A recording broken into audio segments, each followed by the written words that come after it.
कम। बस यही है माता जी। खोलिए, नेट खोलिए। आगे भी है माता जी, माता जी मुझे आगे भी आता है। नहीं है थोड़ा सा, है ना? हाँ, तो इसमें आगे भी दे रखा है ना, इस बुक में से ही पढ़ना पड़ेगा आपको ना। पूरा? इसके बाद हाँ जी, ये है ना, हे कृष्णा करुणा सिंधु दीन बंधु जगत पते, ये पूरा है यहाँ तक। ये हरे कृष्ण महामंत्र है ना, यहाँ तक पूरा पढ़ना होता है ये। अच्छा। हाँ। वंदे अहम श्री गुरु श्री यत्पद कमल श्री गुरुन् वैष्णवाक्षस्थ श्री रूपम साग्र जातम सगहन रघुनाथ विमदितम तम सजीवम साद्वैत सावधूतम परिजन सहितम कृष्ण चैतन्य देवम श्री राधा कृष्ण पादान संग्रहण ललिता श्री विशाखा अन्विताश्च। हे कृष्ण करुणा सिंधु दीन बंधो जगतपते गोपेश गोपी कांत राधा कांत नमोस्तुते तप्त काश्च नागोरधि राधे वंदे वनेश्वरी ऋषभानु अनुसुते देवी प्रणमामि हरिप्रिये। वाचागलतरु भयस्य च कृपा सिंधु भयं च पतितानां पावनेभ्यो वैष्णवेभ्यो नमो नमः। श्री कृष्ण चैतन्य प्रभु नित्यानंद श्री अद्वैत गदाधर श्रीवासदि गौर भक्त वृंद हरे कृष्णा कृष्णा कृष्णा हरे हरे हरे राम राम राम हरे हरे हरे कृष्णा कृष्णा कृष्णा हरे हरे हरे हरे राम। राम राम राम हरे हरे। अडो माता जी, हाँ जी, माता जी बिल्कुल शुरू मुझे कीजिए। पता नहीं है बिल्कुल भी। हाँ जी, मुझे फिर भी पता कहीं आप बिल्कुल गलती नए हो हो, जाए लेकिन तो अभी आपने मुझे बता हाँ भर देना। दी कि मैं करूंगी, कोशिश करूंगी, तो आप कीजिए। जो कुछ कमी रहेगी, मैं बैठी हूँ यहाँ पे, मैं पूरा कर दूंगी। हाँ जी। ठीक स है, शुरू यज्ञ कीजिए। प्रगस्रष्टा प्रोवाच प्रजापति अनेन प्रविश्य धर्मेश वो अस्य वस्त काम दुका। सृष्टि के प्रारंभ में समस्त प्राणियों के स्वामी प्रजापति ने विष्णु के यज्ञ के लिए यज्ञ सहित मनुष्य और देवताओं की संततियों को रचा। संततियों यानी उनके संतान की उत्पत्ति की। उनसे कहा कि तुम इस यज्ञ से सुखी रहो, क्योंकि इसकी करने से सुख पूर्वक रहने और मुक्ति प्राप्त करने के लिए समस्त वांछित वस्तु प्राप्त हो सकेंगे। जब भगवान सृष्टि की रचना और बद्ध जीवों के भगवत धाम वापस जाने का शुभ अवसर है, तो इस सृष्टि के सारी जीव प्रकृति द्वारा बंद हैं। कृष्णा माता जी क्योंकि म्यूट कर लो, आप अपना आवाज आ रही है। अच्छा सॉरी। नहीं, सुशीला माता जी को म्यूट करने के लिए क्यों बोल दिया? बोलेंगे कैसे फिर? माता जी ये कर लेगी म्यूट। और सुशीला कोई माता म्यूट जी कीजिए जिसका खुला हुआ है। कृष्णा माता जी ने और सुशीला माता जी ने म्यूट कर लिया अपना। कृष्णा माता जी के लिए बोला था। सुशीला अच्छा माता जी आप बोलिए, कृष्णा माता जी आप म्यूट कर लीजिए। कृष्णा माता जी इस सृष्टि के सारे जीव प्रकृति द्वारा बंद हैं, क्योंकि उन्होंने भगवान विष्णु के कृष्ण के साथ अपने संबंध को बुला दिया और शाश्वत संबंध को समझने के वैदिक नियम हमारी सहायता के लिए किए, जिसके द्वारा भगवत गीता में कहा है वेदवश्च सर्वेश हम वेद। यानी भगवान इसके द्वारा समझा रहे हैं कि वेदों का उद्देश्य मुझे समझना है। जो वेदों को समझ जाएगा वह भगवान के अमृत भावना की भावनाओं को समझ जाएगा। वैदिक स्थितियों में कहा गया है कि पति विश्रेष्ठ आत्म सर्वम। इन जीवों के स्वामी भगवान विष्णु है। श्रीमद् भागवत श्रील सुखदेव गोस्वामी ने भगवान को अनेक रूपों में पति कहा है। श्रियम पतिर्यपति प्रजापतिर्धियाम पतिर्लोक पतिर्धरापति पतिर्गति स्वंदक विष्णु वृष्णि सात्वताम प्रसिद्धिताम में भगवान सताम पति। यानी प्रजापति भगवान विष्णु है और समस्त प्राणियों के समस्त लोकों के तथा सुंदरता के स्वामी भी पति हैं। वे सब पति है और हर एक के त्राता हैं। त्राता यानी भय को दूर करने वाले हैं। भगवान ने इस भौतिक जगत को इसलिए रचा कि बद्ध जीव यह सीख सके कि वे विष्णु को प्रसन्न करने के लिए इस प्रकार यज्ञ करें जिससे इस जगत में चिंता रहित होकर सुख पूर्वक रह सके। अगर हम यज्ञ करेंगे और उनके भजन करेंगे तो हमारी सारी चिंताएं दूर हो जाएंगी और हम हर प्रकार से सुख का अनुभव करेंगे। यज्ञ करने से पर जीव कृष्ण भावना भावित होते हैं और सभी प्रकार के देव तुल्य बनते हैं। कलयुग में वैदिक शास्त्रों ने संकीर्तन यज्ञ भगवान के नामों का कीर्तन का विधान किया। इस दिव्य विधि का प्रवर्तन चैतन्य महाप्रभु द्वारा इस युग के समस्त लोगों के उद्धार के लिए किया गया है। कृष्ण भावना अमृत में अच्छा तालमेल है और भगवत में कीर्तन यज्ञ के विशेष प्रसंग में भगवान कृष्ण ने अपने भक्त रूप चैतन्य महाप्रभु के रूप में निम्न प्रकार से उल्लेख किया गया है। श्री कृष्ण तम अस कृष्णम संगोपंग शास्त्र पार्षद यज्ञ संकीर्तनम प्राप्य यर्जन्ति ही सुमेधस। इस युग में जो लोग या जो मनुष्य पर्याप्त बुद्धिमान हैं वे भगवान की ही उनके पार्षदों सहित संकीर्तन यज्ञ द्वारा पूजन करते हैं। यानी जो मनुष्य बुद्धिमान हैं वो हमेशा भगवान का चिंतन करते रहते हैं, यज्ञ में भी ध्यान रखते हैं और उनके मंत्र की उपासना भी करते हैं। वेदों में वर्णित अन्य यज्ञों को इस कलिकाल में कर पाना सहज नहीं है, किंतु संकीर्तन और यज्ञ सुगम है और सभी दृष्टि से अलौकिक है, जैसा कि भगवत गीता में स्तुति की गई है। माता जी हमारी मम्मी है ना, थोड़ा सा मेरे को बहुत आवाज दे रही है तो मैंने थोड़ा जल्दी में पढ़ दिया, तो मैं आती हूँ अभी, है ना। कोई गलती हो गई हो तो देख लेंगे। कोई बात नहीं माता जी, पहले मम्मी को सुनिएगी क्या बोल रही है। माता जी मम्मी मेरी बुजुर्ग है ना, 86 साल की होगी, वो थोड़ा सा बोलती बहुत है, कहाँ चली गई तू, किससे बात कर रही है, कौन है, ऐसे करके। यही होता है जब बुजुर्ग होते हैं घर में, तो ज्यादा एज होने के बाद ऐसे ही रहता है, उनको अकेले नहीं रह सकते ना, कोई ना कुछ चाहिए उनको।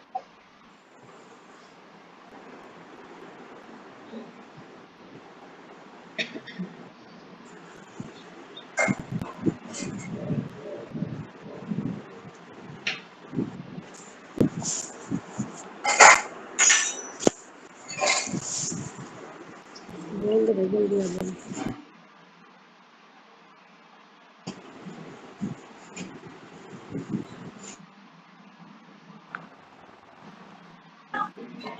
हरे कृष्ण माता जी, तुम्हें आप एक्सप्लेन कर दो, क्या पता कितना टाइम लगा यहाँ पर। अच्छा ठीक है माता जी। हेलो, हरे कृष्णा माता जी। हाँ जी ठीक है, करिए माता जी, आगे तो आप शुरू करिए, फिर मैं करती हूँ आगे। देवान भाव्यताने देवा भाव्यंतु वह परस्परम भाव्यंत श्रियम परम वापस से अस्थ। यज्ञ के द्वारा प्रसन्न होकर देवता तुम्हें भी प्रसन्न करेंगे। भगवान ने कहा कि अगर यज्ञ करेंगे हम और उनके पूजन करेंगे तो हमें भी प्रसन्नता होगी और देवता लोग भी तुम्हें प्रसन्न करेंगे। इस तरह तुम मनुष्य तथा देवताओं के माध्यम से मनुष्य और देवताओं के आपस में सहयोग से सबों की संपन्नता प्राप्त होगी। देवता गण सांसारिक कार्यों के लिए अधिकार प्राप्त प्रशासक है। प्रत्येक जीव द्वारा मनुष्य धारण करने के लिए आवश्यक वायु, प्रकाश, जल और अन्य सारे वर उन देवताओं के अधिकार में है जो भगवान के शरीर के विभिन्न अंगों में असंख्य सहायकों के रूप में है। भगवान जैसे हमारा शरीर पंचतत्व से मिला है, इसलिए भगवान के अंदर भी भगवान के शरीर के सारे अंगों में असंख्य सहायक रूप स्थित है। उनकी प्रसन्नता और अप्रसन्नता मनुष्य द्वारा यज्ञ की संपन्नता पर निर्भर है। कुछ यज्ञ किन्हीं विशेष देवताओं को प्रसन्न करने के लिए होते हैं, किंतु तो भी सारे यज्ञों में भगवान विष्णु को प्रमुख भोक्ता की भांति पूजा जाता है। यानी हम यज्ञ करते हैं तो यज्ञ का जो भी फल होता है उसको भोग करने वाले भगवान विष्णु ही हैं। भगवत गीता में यह भी कहा गया है कि भगवान कृष्ण स्वयं सभी प्रकार के यज्ञों को भोगता है। भोक्ताकार यज्ञ तपसा अतः भगवान समस्त यज्ञों का मुख्य प्रयोजन यज्ञपति को प्रसन्न करना है। जब ये यज्ञ सुचारू रूप से संपन्न किए जाते हैं तो विभिन्न विभागों के अधिकारी देवता प्रसन्न होते हैं और प्रकृति पदार्थों का अभाव नहीं रहता। यज्ञों को प्रसन्न करने के लिए संपन्न करने से अन्य लाभ भी होते हैं। अगर हम यज्ञ करते हैं तो हमारे को उन यज्ञों से बहुत सारे फायदे होते हैं, लाभ होते हैं, कुछ मन में शांति भी होती है और कुछ कार्य संपन्न भी हो जाते हैं, जो इच्छाएं जो लोग रखते हैं उनके, जिससे अनंत भाव बंधन से मुक्ति मिल जाती है। और सबसे ज्यादा अधिक ये होता है कि जो मुक्ति चाहता है उसको मुक्ति मिल जाती है।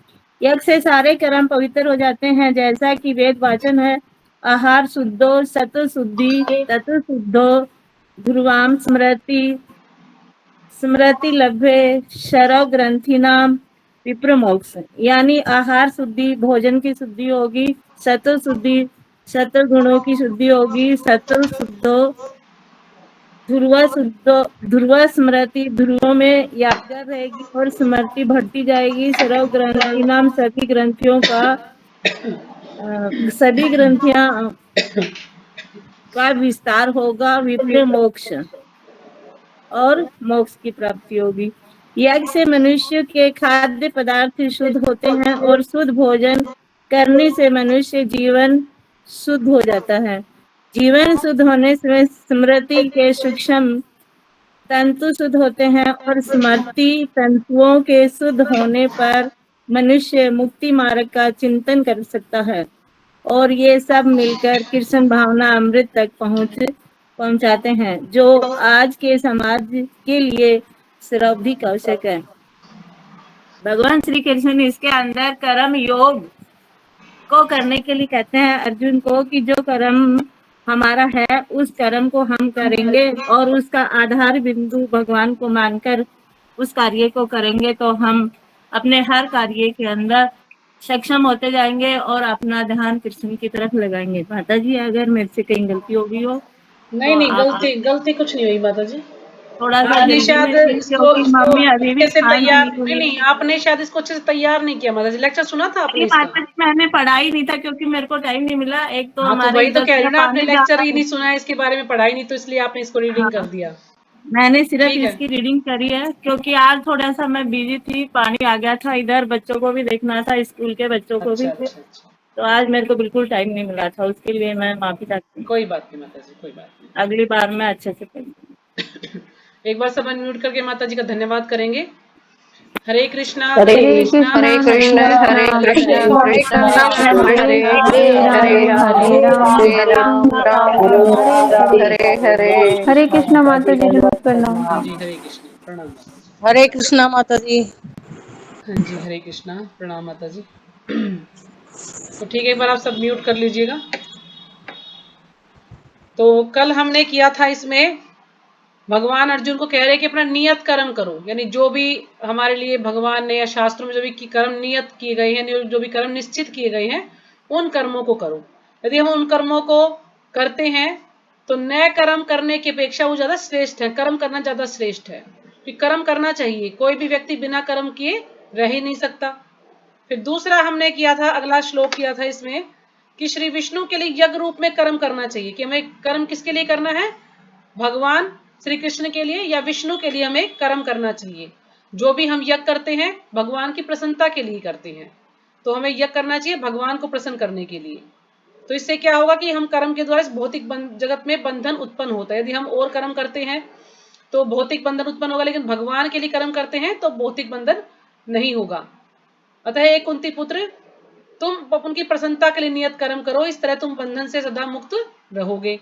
तो कल हमने एक किसको किया था। आज का जो श्लोक है वो है सह यज्ञ प्रजा सृष्ट्वा पुरोवाच प्रजापति अनेन प्रसविष्य धवमेश वोस्तिव षट काम धुक। तो इसका अनुवाद है, सृष्टि के प्रारंभ में समस्त प्राणियों के स्वामी ने विष्णु के लिए यज्ञ सहित मनुष्यों तथा देवताओं की संततियों को रचा। अब जो प्रजापति हैं कई प्रकार के प्रजापति हैं, जैसे कि ब्रह्मा जी को भी प्रजापति कहा गया है, कर्दम मुनि को भी प्रजापति कहा गया है, और भी कई प्रजापति हैं। तो इसमें जो मेन बात है, यदि प्रजापति के लिए शब्द आता तो हम ब्रह्मा जी भी समझ सकते हैं, लेकिन इसमें कहा गया है कि सृष्टि के प्रारंभ में समस्त प्राणियों के स्वामी प्रजापति। तो समस्त प्राणियों के स्वामी कौन हो सकते हैं? तो भगवान श्री कृष्ण है सबके स्वामी। तो इसलिए यहाँ पर भगवान श्री कृष्ण को प्रजापति कहा गया। प्रजापति का मतलब होता है कि जो स्वामी है, जो राजा है, उसको प्रजापति कहा गया है। तो यहाँ पर प्रजापति किसके बारे में बात हुई है? भगवान के बारे में। तो सृष्टि के प्रारंभ में समस्त प्राणियों के स्वामी प्रजापति ने विष्णु के लिए यज्ञ सहित, अब विष्णु के लिए यज्ञ करने के लिए उन्होंने कहा है, तो विष्णु कौन है? भगवान ही है। तो विष्णु के लिए यज्ञ सहित मनुष्यों तथा देवताओं की संततियों को रचा। अब जो मनुष्य है और देवता है उन सबको उत्पन्न किया। संतति होता है उत्पन्न करना। तो उनको उत्पन्न किया और उनसे कहा तुम इस यज्ञ से सुखी रहो, क्योंकि इसके करने से तुम्हें सुख पूर्वक रहने तथा मुक्ति प्राप्त करने के लिए समस्त वांछित वस्तुएं प्राप्त हो सकेंगी, कि तुम इस यज्ञ से सुखी रहो। और ये यज्ञ क्या है, ये लास्ट में बताया जाएगा। यज्ञ है ये हरे कृष्ण महामंत्र का यज्ञ है। जो हरे कृष्ण महामंत्र संकीर्तन हम करते हैं वो है महासंकीर्तन यज्ञ। क्योंकि पहले के समय में जो यज्ञ होते थे तो वो उनमें सब कुछ शुद्ध होता था, लेकिन जो आजकल का युग है, कलयुग में, उसमें कुछ भी शुद्ध नहीं है। ना ही कोई ब्राह्मण शुद्ध है, ना ही कोई उच्चारण शुद्ध करता है, ना ही कोई सामग्री शुद्ध है। तो इसलिए यहाँ कलयुग में जो यज्ञ है वो है महासंकीर्तन। तो इसलिए इस यज्ञ के बारे में प्रभा जी लास्ट में हमें बताएंगे। तो यहाँ पर ये यज्ञ यही है कि भगवान के नामों का जप किया जाए, कीर्तन किया जाए। तो यदि हम ये यज्ञ करेंगे तो इससे क्या होगा कि जो मनुष्य भी और जो देवताएं भी हैं जिनको भगवान ने उत्पन्न किया है वो सब सुख पूर्वक रह सकते हैं, यदि इस यज्ञ का पालन करते हैं, इस यज्ञ को करते हैं तो। और मुक्ति प्राप्त करने के लिए समस्त वांछित वस्तुएं प्राप्त कर सकेंगे, और मुक्ति भी प्राप्त कर सकते हैं, और जो भी उनकी इच्छित जो वस्तुएं हैं उनको भी वो प्राप्त कर सकते हैं, यदि वो भगवान को प्रसन्न कर लेते हैं तो तात्पर्य है इसमें, तात्पर्य श्रीपाद जी के द्वारा, श्रीपाद जी की जय। प्राणियों के स्वामी विष्णु द्वारा भौतिक सृष्टि की रचना बद्ध जीवों के लिए भगवत धाम वापस जाने का सुअवसर है। अब जो भी ये भौतिक सृष्टि की जो रचना की है भगवान ने, किस लिए की है? यानी जो हम जैसे जो बद्ध जीव हैं वो अपना उद्धार कर सके, अपना उद्धार करके हम भगवान के धाम जा सके, इसलिए भौतिक सृष्टि की रचना की है।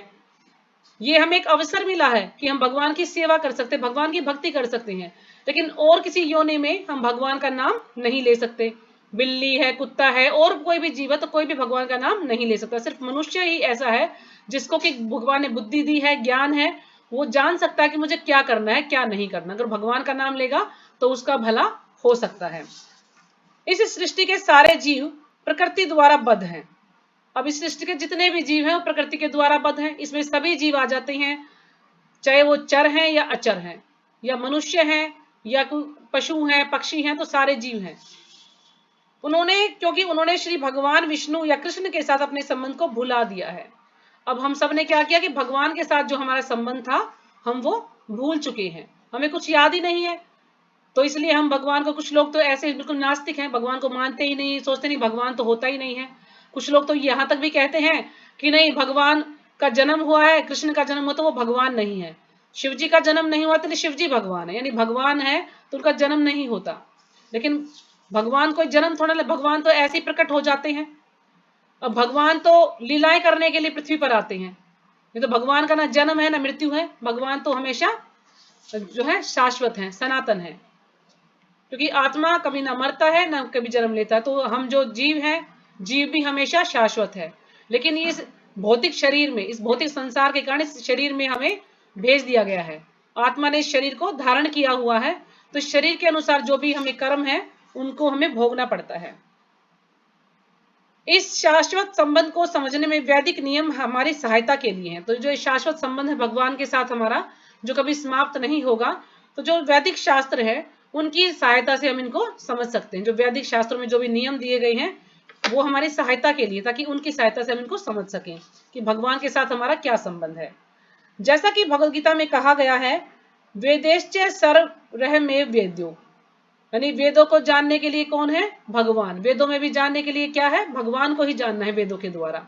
वेदों का अर्थ है ज्ञान, और ज्ञान क्या है? भगवान के बारे में जानना। भगवान का कथन है कि वेदों का उद्देश्य मुझे समझना है। वैदिक स्तुतियों में कहा गया है, पति पति विश्वस्यात्मेश्वर, अतः जीवों के स्वामी प्रजापति श्री भगवान विष्णु हैं।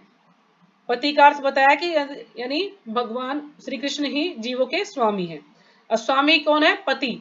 जैसे स्त्री का पति है, तो इस प्रकार से जैसे लक्ष्मीपति हैं, भगवान को लक्ष्मीपति भी कहा गया है क्योंकि लक्ष्मी के पति हैं वो। तो इसलिए ये सभी जीवों के पति हैं, सभी जीवों के स्वामी हैं, इसलिए इनको प्रजापति कहा गया है। श्रीमद् भागवत में भी 2.4.20 में श्री सुखदेव गोस्वामी ने भगवान को अनेक रूपों में पति कहा गया है। तो ये भागवतम का श्लोक है, स्कंद 2 अध्याय 4 का 20वां श्लोक है, जिसमें अनेक रूपों में भगवान को पति कहा गया है। श्रिय है पतिर यज्ञपति प्रजापतिर धीयाम पतिर लोक पतिर धरापति पतिर गतिश शांधक वृष्णि सात्वताम प्रसिद्धताम में भगवान सदा सताम पति। तो कई प्रकार के पतियों के बारे में यहाँ चर्चा की गई है। तो आप जब ये भागवतम का श्लोक पढ़ेंगे तो उसमें और अच्छे से आपको क्लियर हो जाएगा, क्योंकि इसमें शायद छोट में दिया है। प्रजापति तो भगवान विष्णु हैं और वे समस्त प्राणियों के, समस्त लोकों के तथा सुंदरता के स्वामी पति हैं। तो ये सभी जीवों के पति हैं और सुंदरता के भी पति हैं और हर एक के त्राता हैं। भगवान ने इन भौतिक जगत को इसलिए रचा कि बद्धजीव यह सीख सके कि विष्णु को प्रसन्न करने के लिए किस प्रकार यज्ञ करें, जिससे वे इस जगत में चिंता रहित होकर सुख पूर्वक रह सके तथा इस भौतिक देह का अंत होने पर भगवत धाम को जा सके। बद्धजीव के लिए यह ही संपूर्ण कार्यक्रम है। कुछ लोग पूछते हैं ना कि भगवान ने इस जगत को क्यों बनाया है, हमें पृथ्वी पे क्यों भेज दिया। तो भगवान यहाँ पर बता रहे हैं कि भगवान ने इस भौतिक जगत को किस लिए रचा है, किस लिए बनाया है, ताकि जो बद्धजीव हैं यह सीख सके कि वे विष्णु को प्रसन्न करने के लिए किस प्रकार यज्ञ करें, कि भगवान विष्णु को वो किस प्रकार प्रसन्न कर सकते हैं, कौन सा यज्ञ करके भगवान को प्रसन्न किया जा सकता है, जिससे वे इस जगत में चिंता रहित होकर सुख पूर्वक रह सके। यानी इस जगत में जो भौतिक संसार है कोई चिंता ना हो, उनको चिंता रहित होकर वो अच्छे से सुख पूर्वक रह सके तथा इस भौतिक देह का अंत होने पर भगवत धाम को जा सके।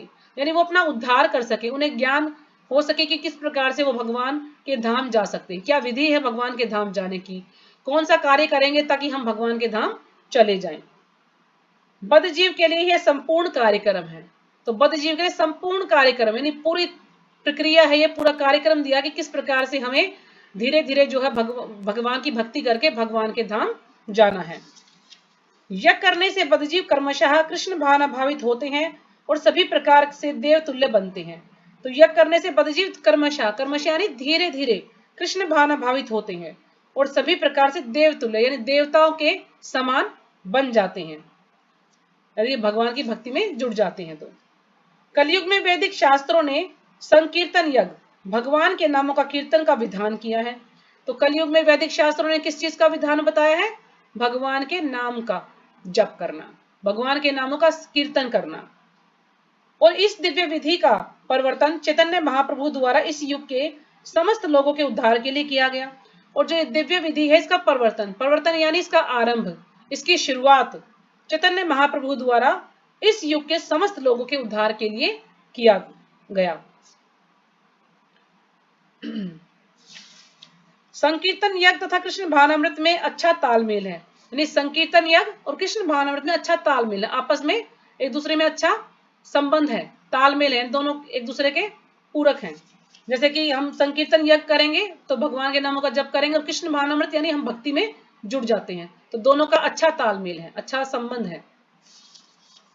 श्रीमद् भागवतम 11.5.32 में संकीर्तन यज्ञ के विशेष प्रसंग में भगवान कृष्ण का अपने भक्त रूप चैतन्य महाप्रभु रूप में निम्न प्रकार से उल्लेख हुआ है। तो इस श्लोक में भगवान ने अपने ही रूप के बारे में बताया गया है, भगवान के रूप के बारे में ही। जैसे कृष्ण वर्णम त्विषा कृष्णम सांगोपांगास्त्र पार्षदम यज्ञ संकीर्तन प्रायर यजंती ही सुमेधशा। इस कलयुग में जो लोग पर्याप्त बुद्धिमान हैं वे भगवान को उनके पार्षदों सहित संकीर्तन यज्ञ द्वारा पूजा करेंगे।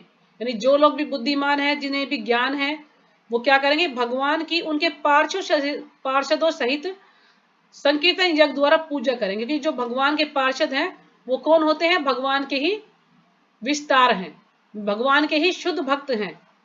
तो इसलिए जो जब भी वो भगवान आते हैं तो भगवान के साथ ही आते हैं उनके पार्षद, जैसे कि बलराम जी हैं, नारद जी हैं, है ना, अद्वैत आचार्य हैं। तो इस और कौन है इसमें, तो 4-5 है ना पंच तत्व।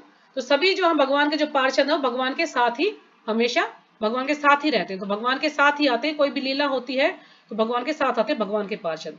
इसलिए जो बुद्धिमान व्यक्ति है वो पार्षदों सहित भगवान की पूजा करता है। ये नहीं कि सिर्फ भगवान की पूजा करे और जो भगवान के पार्षद की पूजा नहीं, उनकी पूजा करनी, क्योंकि वो भगवान के ही विस्तार हैं।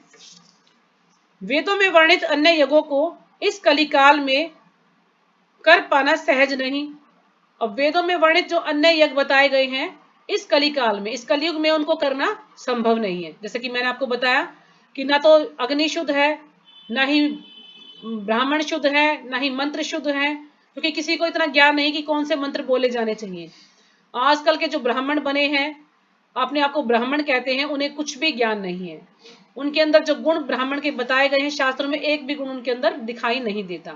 बस वो नाम के ब्राह्मण है कि ब्राह्मण परिवार में जन्म लिया तो ब्राह्मण बन गए, उन्हें कुछ भी ज्ञान नहीं होता है। तो इसलिए वो अच्छे से मंत्र भी नहीं बोलते। जैसे मैंने आपको पहले ही बताया था कि एक बार सचिपति प्रभु बता रहे थे, कहीं किसी की शादी में गए थे, तो जो मंत्र जो वहां पर जो ब्राह्मण था जिसको भवन फेरे करने के लिए बुलाया गया था, वो जो अंतिम समय में जो बोले जाते हैं मंत्र, वो मंत्र वहां पर वो शादी के समय पर बोल रहा था, लेकिन किसी को ज्ञान नहीं था तो किसी ने उसको ध्यान नहीं दिया। तो आजकल के ब्राह्मण ऐसे हैं कि उनको मंत्रों का ज्ञान ही नहीं कि कौन सा मंत्र कब बोलना है। वो कुछ भी बोलते हैं, लेकिन हम जैसे लोगों को भी ज्ञान नहीं है तो हम सोचते ठीक है जो बोल रहा है वो ठीक ही बोल रहा होगा, तो हम इस पर विश्वास कर लेते हैं। तो इसलिए इस कलयुग में ऐसे यज्ञ करना पॉसिबल नहीं है, क्योंकि यहाँ पर कुछ भी शुद्ध नहीं है, ना सामग्री शुद्ध है, ना अग्नि शुद्ध है, ना ब्राह्मण शुद्ध है, कुछ भी शुद्ध नहीं है। तो किंतु संकीर्तन यज्ञ सुगम है, संकीर्तन का यज्ञ बिल्कुल आसान है और सभी दृष्टि से अलौकिक है, और सब बिल्कुल बहुत ही अच्छा है, यानी दिव्य है। अलौकिक यानी दिव्य है वो, जैसा कि भगवद गीता में भी 9.14 में इसकी संस्तुति की गई है। तो जो 9.14 है, अब वो वाला श्लोक निकाल सकते हैं क्योंकि भगवद गीता के अंदर ही है। अब जो भागवतम वाले श्लोक तो मैं भागवतम लानी पड़ेगी, मैं लाई नहीं हूं। तो 9.14 में बताया है भगवान ने, ये श्लोक है कि सततम कीर्तयन्तो माम यतन्तश्च दृढ़व्रता नमस्यन्तश्च माम भक्त्या नित्य युक्ता उपासते। यानी हे ये महात्मा मेरी महिमा का नित्य कीर्तन करते हुए, दृढ़ संकल्प के साथ प्रयास करते हुए मुझे नमस्कार करते हुए भक्ति भाव से निरंतर मेरी पूजा करते हैं। यानी सततम कीर्तन, हमेशा निरंतर भगवान का कीर्तन करते हैं, दृढ़ संकल्प के साथ प्रयास करते हैं, भगवान को नमस्कार करते हैं और इसी प्रकार से वो भक्ति भाव से निरंतर भगवान की पूजा करते हैं। तो कलयुग में हम सिर्फ यही कर सकते हैं, संकीर्तन। और ये संकीर्तन, ये भगवान के जन्म नामों का जप है, इसको कोई भी व्यक्ति कर सकता है, चाहे वो बीमार है, चाहे वो बूढ़ा है, जवान है, स्त्री है, पुरुष है, बच्चा है, कोई भी उसको कर सकता है। किसी को ज्ञान नहीं है वो भी इसको कर सकता है, तो भी उसको इसका लाभ मिलेगा। तो इसलिए कलयुग में एक ये सुनहरा अवसर है, इसको स्वर्ण युग भी कहा गया है कलयुग को, क्योंकि और युगों में इतनी तपस्या करनी पड़ती थी, इतना ध्यान लगाना पड़ता था, ये करो वो करो, लेकिन कलयुग में साधन बिल्कुल आसान सा सरल सा साधन है। क्या है? भगवान के नामों का जप। और भगवान के नामों का जप हम किसी समय भी कर सकते हैं, कोई इसमें ये नहीं कि हमें सुबह ही करें, शाम करें, दोपहर करें, किसी भी समय इसको जप सकते हैं। नहाकर भी जप सकते हैं, बिना नहाए भी जप सकते हैं, काम करते करते भी इसको जप सकते हैं, तो उससे भी हमें इसका लाभ मिलेगा। तो कीर्तन हम 24 घंटे कीर्तन कर सकते हैं। तो अगला श्लोक है, देवान भावयता नेन ते देवा भावयन्तु वह परस्परम भावयन्तः श्रेया परम वाप्स्यथ। अनुवाद, यज्ञों के द्वारा प्रसन्न होकर देवता तुम्हें भी प्रसन्न करेंगे और इस तरह मनुष्यों तथा देवताओं के मध्य सहयोग से सबों को संपन्नता प्राप्त होगी। तो यानी भगवान अर्जुन को समझा रहे हैं कि यज्ञों के द्वारा प्रसन्न होकर देवता, यदि हम कोई भी यज्ञ करते हैं तो देवता उससे प्रसन्न होते हैं, देवता प्रसन्न होते तो वो हमें भी प्रसन्न करते हैं। यानी हम जिस भी इच्छा के लिए यज्ञ करते हैं तो देवता वो हमारी इच्छा पूरी कर देते हैं और इससे हम प्रसन्न हो जाते हैं। और इस तरह मनुष्यों तथा देवताओं के मध्य सहयोग से सबको संपन्नता प्राप्त होती है। इस तरह से मनुष्य और देवताओं के प्रति सहयोग आपस में बनता है और इससे क्या होगा, सबों को प्रसन्नता प्राप्त होगी, सभी को जो है सुविधाएं या संपत्ति सब कुछ उनको मिल सकता है। लेकिन भगवान ये भी कह रहे हैं कि हमें कुछ फलों, कुछ जो भी यज्ञ किए जाते हैं, कुछ विशेष यज्ञ किए जाते हैं देवता को प्रसन्न करने के लिए। लेकिन यदि हम भगवान को प्रसन्न कर लेते हैं, भगवान की संतुष्टि के लिए सारे कार्य करते हैं, तो जितने भी देवी देवता हैं वो अपने आप ही प्रसन्न हो जाते हैं। हमें अलग से उनकी भक्ति पूजा करने की आवश्यकता नहीं है, क्योंकि 33 करोड़ देवी देवता हैं। तो 33 करोड़ देवी देवता में से हम किस किस की पूजा करेंगे? हमें नाम भी नहीं पता कि 33 करोड़ देवी देवता कौन है, लेकिन भगवान कृष्ण का हमें नाम पता कि भगवान कृष्ण ही सब परम भोक्ता है। यदि भगवान कृष्ण को ही हम प्रसन्न कर लेंगे तो हमें देवी देवताओं की पूजा करने की कोई भी आवश्यकता नहीं है, वो सारे अपने आप ही संतुष्ट हो जाएंगे। तो तात्पर्य शिलपाद जी के द्वारा, शिलपाद जी की जय। देवतागण सांसारिक कार्यों के लिए अधिकार प्राप्त प्रशासक हैं। देवतागण है सांसारिक कार्यों के लिए, यानी संसार के जो भी कार्य हैं, जो भी हमारी इच्छाएं हैं, सुविधाएं हैं, उनको पूरा करने के लिए वो अधिकार प्राप्त प्रशासक है। यानी उनको इतनी, भगवान ने उनको इतने अधिकार दिए हैं, इतनी उनको शक्ति दी है कि वो जो हमारी जो भी इच्छा है वो उनको पूरा कर सकते हैं। वो यहाँ के वो अधिकारी हैं, उनको इतने अधिकार दिए गए हैं। प्रत्येक जीव द्वारा शरीर धारण करने के लिए आवश्यक वायु, प्रकाश, जल तथा अन्य सारे वर उन देवता के अधिकार में है। अब एक शरीर धारण करने के लिए इंसान को क्या चाहिए, व्यक्ति को क्या चाहिए? वायु भी चाहिए, है ना, हवा भी चाहिए, उसको प्रकाश भी चाहिए, उसको जल भी चाहिए, और अन्य सारे जो भी वर हैं वो किससे मिलते हैं? हमें देवताओं से मिलते हैं, क्योंकि अलग अलग चीजों के अलग अलग देवता है। कोई जल का, कोई वायु देवता है, और कोई और भी जो चीजें हैं सब अग्नि देवता है। तो ये सब हमें देवताओं से ये चीजें प्राप्त होती हैं, जो भगवान के शरीर के विभिन्न भागों में असंख्य सहायकों के रूप में स्थित है। जो कि भगवान के शरीर में विभिन्न भागों में असंख्य सहायक, यानी असंख्य हैं, उनकी गिनती नहीं है, इतने सारे वो देवी देवता हैं जो कि भगवान की सहायक के रूप में है। जैसे कि आपने विराट रूप देखा होगा ना भगवान का, महाभारत सीरियल में विराट रूप में भगवान दिखाते कि सब कुछ भगवान के अंदर ही है। तो इस प्रकार से जो देवी देवता हो भगवान के अंदर ही है। उनकी प्रसन्नता तथा अप्रसन्नता मनुष्यों द्वारा यज्ञ की संपन्नता पर निर्भर है। तो यानी उनकी जो प्रसन्नता, हम जब यज्ञ करते हैं तो वो हमसे प्रसन्न होते हैं, यज्ञ नहीं करते तो हमसे नाप्रसन्न भी हो सकते हैं। जैसे कि हमने इसमें कृष्ण सीरियल में देखा था कि जब देवताओं की पूजा नहीं की नंद महाराज ने, तो देवता, जो इंद्र देवता, किस प्रकार से क्रोधित हो गए और उन्होंने वर्षा कर दी और सबको उसमें डुबोना चाहा। लेकिन भगवान ने आकर गोवर्धन पर्वत उठाया और सबकी रक्षा की। 7 दिन तक लगातार बारिश होती रही, लेकिन किसी का कुछ भी नहीं बिगड़ा, क्योंकि भगवान ने सबको गोवर्धन के नीचे इकट्ठा कर लिया था।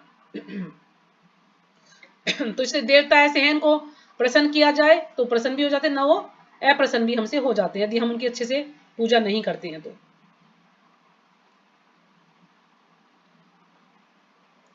कुछ या किन्हीं विशेष देवता को प्रसन्न करने के लिए होते हैं।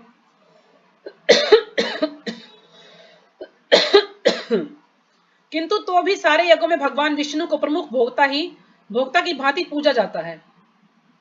कि कुछ यज्ञ कुछ विशेष देवता को प्रसन्न करने के लिए किए जाते हैं, लेकिन सारे यज्ञों में भगवान विष्णु क्या है? भोक्ता है। भगवान विष्णु ही भोक्ता है, इसलिए हमें भगवान विष्णु को ही प्रसन्न करना चाहिए। हम देवताओं के लिए जो भी कुछ करते हैं वो भगवान को ही प्राप्त होता है, लेकिन वो अविधि पूर्वकम, यानी वो विधि सही नहीं है। और जो विधि पूर्वक है कि हम सीधा भगवान की ही भक्ति करें, तो भगवान को ही अर्पित करें सब कुछ। एक हम देवताओं को अर्पित करते फिर देवता से वो भगवान के पास जाता है, तो वो विधि सही नहीं है, क्योंकि प्रमुख भोक्ता कौन है? भगवान ही भोक्ता है। भगवद गीता में यह भी कहा गया है कि भगवान कृष्ण स्वयं सभी प्रकार के यज्ञों के भोक्ता हैं। भोक्तारम यज्ञ तपसाम, अतः समस्त यज्ञों का मुख्य प्रयोजन यज्ञपति को प्रसन्न करना है। तो जो भी हम यज्ञ करते हैं उसका मुख्य प्रयोजन, उसका मुख्य उद्देश्य या उसका लक्ष्य क्या होता है? यज्ञों के भोक्ता को प्रसन्न करना। यज्ञों के भोक्ता कौन है? भगवान श्री कृष्ण है। तो भगवान को प्रसन्न करना है। तो भगवान का क्या एक नाम है? यज्ञपति है भगवान, तो भगवान को प्रसन्न करना है। जब ये यज्ञ सुचारू रूप से संपन्न किए जाते हैं तो विभिन्न विभागों के अधिकारी देवता प्रसन्न होते हैं। जब ये यज्ञ हम अच्छी प्रकार से इनको करते हैं, है ना, उचित रूप से इनको संपन्न किया जाता है, तो विभिन्न विभागों के अधिकारी देवता प्रसन्न हो जाते हैं और प्राकृतिक पदार्थों का अभाव नहीं रहता है। जब देवी देवता अच्छे से प्रसन्न हो जाते हैं तो जो प्राकृतिक पदार्थ हैं उनका अभाव नहीं रहता है, अच्छे से सब कुछ सबको भरपूर मात्रा में सबको सब कुछ उपलब्ध होता है। यज्ञों को संपन्न करने से अन्य लाभ भी होते हैं जिनसे अंतः भाव बंधन से मुक्ति मिल जाती है। अब यदि हम यज्ञों को अच्छे से संपन्न करते हैं, पूरे अच्छे विधि विधान से करते हैं, तो इससे क्या होगा कि जो हम भाव बंधन से हमें मुक्ति मिल जाती है, हम किसी भी कर्म बंधन में नहीं बंधते हैं। यज्ञ से सारे कर्म पवित्र हो जाते हैं। यदि हम यज्ञ करते हैं तो उससे सारे कर्म पवित्र हो जाते हैं। जैसा कि वेद वचन है, जो वेदों में वचन दिया गया है, आहार शुद्धो सत्व शुद्धि, सत्व शुद्धो ध्रुवा स्मृति, स्मृति लंबे सर्व ग्रंथि नाम विप्रमोक्षः।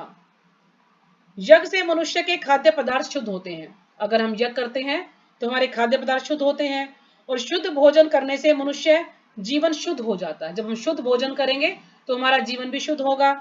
जीवन शुद्ध होने से स्मृति के सूक्ष्म तंतु शुद्ध होते हैं, जो भी हमारे स्मृति के जो भी हमारी याददाश्त है वो सब शुद्ध होते हैं, और स्मृति तंतुओं के शुद्ध होने पर मनुष्य मुक्ति मार्ग का चिंतन कर सकता है। और जो भी स्मृति तंतु है, जो भी यानी चीजें हैं, जो भी कीटाणु या कुछ ऐसा होगा, स्मृति तंतु हैं जो भी, उससे क्या होगा कि हमारा मनुष्य भी जो मुक्ति मार्ग है वो भी शुद्ध होगा और हम उसे अच्छे से चिंतन कर पाएंगे। और ये सब मिलकर कृष्ण भावनामृत तक पहुंचाते हैं, जो आज के समाज के लिए सर्वाधिक आवश्यक है। तो आज के समाज के लिए सबसे ज्यादा आवश्यक है, क्योंकि आज का समाज क्या करता है कि वो कुछ भी खाता है, मांसाहार ज्यादा करता है। लोग बाग मांसाहार में ज्यादा विश्वास रखते हैं कि नहीं हम तो मांस खाएंगे, अगर हम इनको नहीं खाएंगे, मान लिया मुर्गे नहीं खाएंगे तो इनकी संख्या इतनी ज्यादा बढ़ जाएगी, मछली नहीं खाएंगे तो ये बहुत ज्यादा संख्या बढ़ जाएगी, इसलिए खाना जरूरी है। तो मांस पर ही ज्यादा डिपेंड है आजकल के लोग, जबकि भगवान ने इतना सब कुछ बनाया है कि यदि हम एक डिश भी रोज बनाए तो पता नहीं कितने दिनों में उसका नंबर आएगा। इतनी सारी चीजें हैं खाने के लिए, लेकिन फिर भी लोग मांस पर ही ज्यादा डिपेंड रहते हैं कि हमें मांस खाना है बस। विदेशियों की तो मजबूरी है मांस खाना, लेकिन जो इंडियन है वो भी मांस खाते हैं। यहाँ पर सब कुछ उपलब्ध है, भगवान ने सब कुछ दिया है, हर तरह की फसल यहाँ पर होती है, लेकिन फिर भी वो मांस ही खाते हैं। तो यहाँ पर कहा कि हमारा आहार शुद्ध होना चाहिए, और आहार कैसा होना चाहिए कि सात्विक भोजन हो और भगवान को भोग लगाया गया हो। यदि हम भगवान को भोग लगा हुआ भोजन करते हैं तो इससे हमारी चेतना शुद्ध होती है। हमारी चेतना शुद्ध होती है तो हमारा मन भक्ति में लगता है, मन भक्ति में लगता है तो हम धीरे धीरे जो है बिल्कुल शुद्ध हो जाएंगे और विशुद्ध सतगुण तक हम पहुंच जाएंगे और भगवान के धाम हम चले जाएंगे। तो इसलिए हमारा आहार शुद्ध होना चाहिए, और जहां तक हो सके हमें ऑर्गेनिक फूड लेना चाहिए। जैसे वो प्रभु जी का लेक्चर सुन रहे थे, बता रहे थे कि ऑर्गेनिक होना चाहिए। ऑर्गेनिक जो सब्जियां हैं वो थोड़ा महंगा आती हैं, लेकिन अब हमें तो पता नहीं ऑर्गेनिक है या वो ऑर्गेनिक नहीं है। जैसा सब्जी वाला लाता है हम लोग लेते हैं और बनाते हैं उसको, लेकिन फिर भी हमें कोशिश करनी चाहिए कि किसी ने सब्जी बो रखी हो तो उसमें खाद ना डाला गया हो, तो ऐसी सब्जियां हमें लेनी चाहिए, ताकि वो हमारे शरीर के लिए भी अच्छी होती हैं और भगवान को भोग लगाने के लिए भी शुद्ध होती हैं। क्योंकि यूरिया डलता है तो उससे क्या होता है, आजकल हम देख रहे हैं कैंसर की बीमारी कितनी चली हुई है, लोगों में बहुत ज्यादा कैंसर है, बीपी है, शुगर है, कितनी सारी बीमारियां हमें हो रही हैं। ये सब आहार के कारण हो रही है, क्योंकि जो भी हम दूध है, इंजेक्शन लगा के दूध निकाला जाता है गाय और भैंसों का, वो दूध हमें नुकसान करता है। जो भी हम सब्जियां खाते हैं उसमें भी जो है यूरिया डलता है, अनाज जो हम खाते हैं उसमें भी यूरिया डलता है, इसलिए इतनी सारी बीमारियां हो रही हैं आजकल सबको। तो हमें हो सके तो ऑर्गेनिक फूड खाना चाहिए, ताकि हम स्वस्थ रहें और अच्छे से हम भगवान की भक्ति करते रहें। यदि किसी के जमीन हो तो जैसे हम घिया, तोरी, ये सब्जियां बो सकते हैं। पहले के समय में हमारे घर में भी थोड़ी सी जगह थी तो हम लोग बोते थे, लेकिन अब तो सबके पक्के घर बन गए हैं, तो कोई कुछ खेती या कोई भी ऐसा कुछ भी नहीं करना चाहता, सब बाजार से ही खरीदते हैं और बनाते हैं।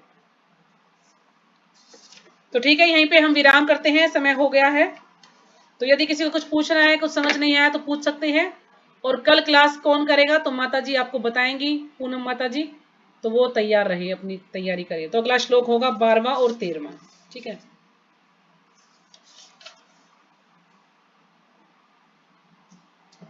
तो वांछा कल्पतरुभ्यश्च कृपा सिंधुभ्य एव च पतितानां पावनेभ्यो वैष्णवेभ्यो नमो नमः। सभी का बहुत बहुत धन्यवाद।